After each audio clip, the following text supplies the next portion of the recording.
মসজিদে যতক্ষণ বসা থাকে এক ফেরেশতা ডাইনে বৈশা চোখের পানি জড়াইতে থাকে, আল্লাহুম্মা গফিরলা, আল্লাহ আরে মাফ করে দেন না। আল্লাহ বলে তোরা তো আইলো গেল কি, আপনার ঘরেই তো বের হইছে, আমাকে জিজ্ঞাসা করেন কেন তোর দিলে এত ব্যথা কেন? আপনার ঘরেই তো বের হইছে, বন্দা তো আপনারই, সৃষ্টির সেরা তো আপনিই বানাইছেন। ও যদিও না কান্দে তো আমি ওর পক্ষ হয়ে একটু কান্দতেছি, অসুবিধা কি? আরেকজন বলে আল্লাহুম্মা আরহাম আলাইহি, আল্লাহর উপরে দয়া করেন না। আপনার ঘরে বসে রইল, তারপরে যদি দয়া না করেন তো বাজারে গেলে করবেন, ওটা তো দয়ার জায়গাই না। কি করে না না করে না দোয়া?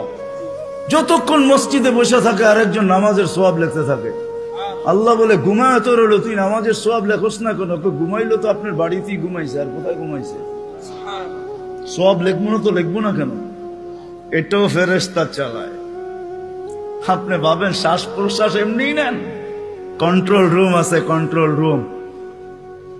হ্যাঁ, হাবায়েক ফি আখবারিল মালায়েক কিতাবে আছে, জালালউদ্দিন সুয়ুতি রহমাতুল্লাহ আলাইহি লেখা। যখন শ্বাস নেই তো ফেরেশতা বলে আল্লাহ আমসিকা ওয়াতরুক, বন্ধ করে দিব না খোলা রাখবো? আল্লাহ 1,60,000 বার মেসেজ থ্রো করে, অটো উতরুক আলী আবদি আজাল, খোলা রাখ, সীমা রেখা দেওয়া আছে।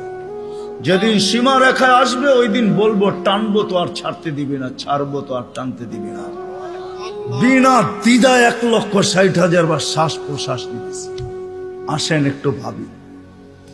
সুর তো আমার কাছে নাই যে আমি আপনাদেরকে পাগল করব।